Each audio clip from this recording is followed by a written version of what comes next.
decided I want to do a little part 2 about birth plans because it sparked some discussion in my DMs and my messages, and I really want to be clear about how I feel about birth plans in general, meaning I very much want women's births, humans who are birthing, to have the most collaborative experience possible, and I will keep using the word collaborative because that is what comes to mind.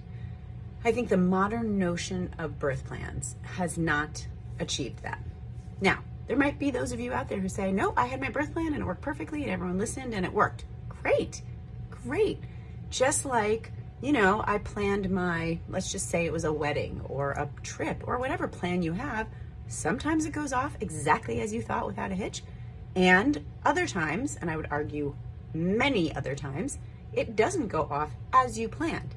But that doesn't mean it can't be wonderful when you've decided that things are going to still be okay in the end. Like your flight got canceled, your hotel room was different, all those things. And if you've chosen not to over dramatize it, you can still achieve a beautiful experience.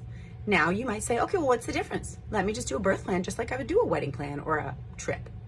But here's the huge difference that I feel like we're ignoring if we say, write a birth plan just like a trip or a wedding. The difference is planning a wedding and planning a trip are far more controllable, even as uncontrollable as they are, far more controllable. You can control who's going to be there, how many people are going to show up, all those things to a degree. Now, 5 more people might show up because you thought they said no. All those things can happen. But again, it is more controllable. Labor is not very controllable. We can keep talking about nature, but as it stands, and as I've said this, I'm talking to you in a phone. I'm in a building. I'm clothed. I am not living in my one little space as we were thousands of years ago, only procreating with the person who literally lives in proximity to me. We are a global world where we have altered nature to such a large degree that we cannot expect nature to just show up and do the right thing every single time. And I've said this before to anyone who will listen, that it seems unfair that we have not set the table for nature to come into our party, and yet we expect her to show up willfully, happily, all dressed up for the party, and always produce the end. This whole notion that, but in nature women deliver vaginally, is simply not true. First of all, even if it were true back in nature, then we've strayed from nature, right? We have women who are Iranian genetically, living in America, procreating with my partner, my husband, who is a genetically Arab male who grew up in what is now considered Israel, right? Like he and I were not meant to have children together. And yet there we were procreating and creating children who maybe anatomically, physiologically were not a match for my pelvis, let's say. No one's exploring that. Everyone's saying, but in nature, we deliver vaginally. So first of all, not every baby delivered naturally, meaning vaginally, because women died in childbirth. Second of all, I am not procreating with a person I was in nature meant to procreate with, nor was I meant to procreate when I was 40 years old. That's not really true because I actually got pregnant on my own spontaneously, but still, I was not meant to procreate at 250 pounds, which is how much I weighed when I had my first 2 children. So again, so much was not following nature. So why did I all of a sudden expect nature to be like, okay, well, I'm supposed to deliver vaginally, it's going to work out. Now, should I make every effort to try to have that work out if that's what I'd like? Of course. So I want to be very clear. I am not negating any human or women's desire to have a beautifully collaborative experience, because I think that is of paramount importance. I think that we can make it beautiful and collaborative.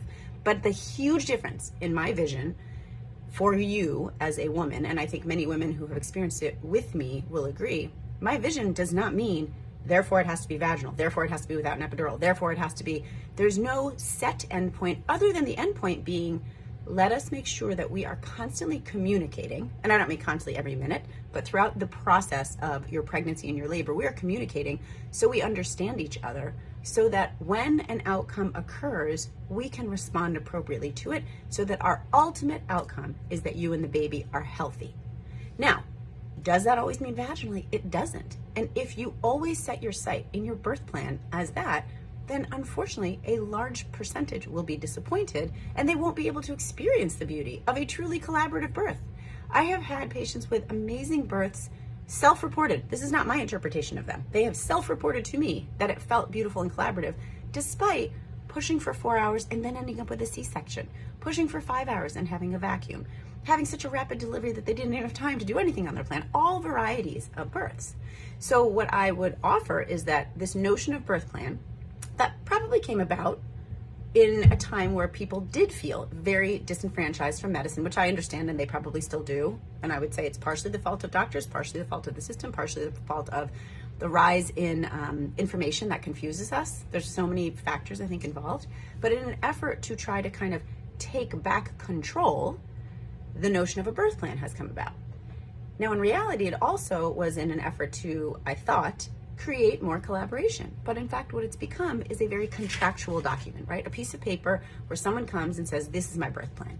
Now, again, I am all for, like, let's discuss, like, what you know, what you don't know, what you think, like, what do we do at our hospital that you don't actually even need to ask us because we already offer it if you want it, and if you don't want it, you don't need it.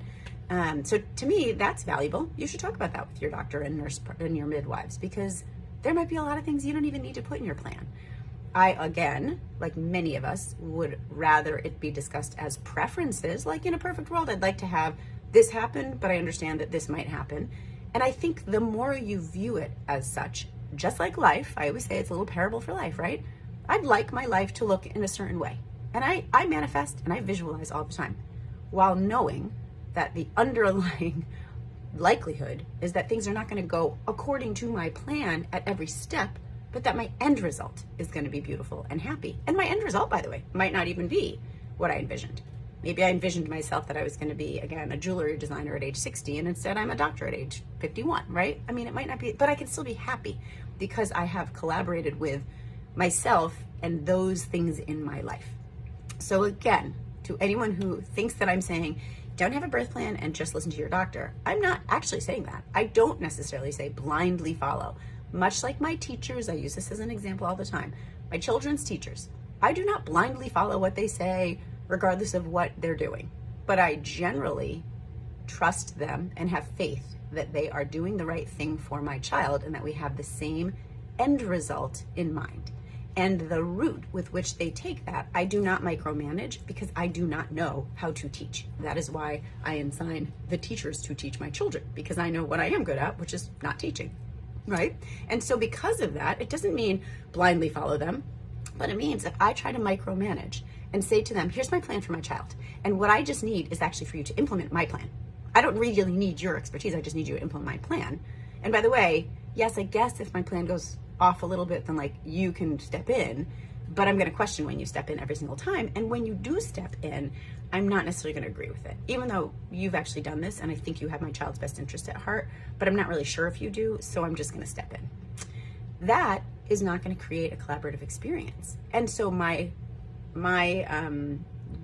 feeling about it is that if you have a practitioner that you don't feel faith in, that you feel like you have to micromanage, that you feel like you have to control because you're not sure of her desire to have the same general end result as you, meaning happy, healthy mother, happy, healthy baby, then rather than micromanage her or him, maybe find a different practitioner, which is not always easy. I understand that.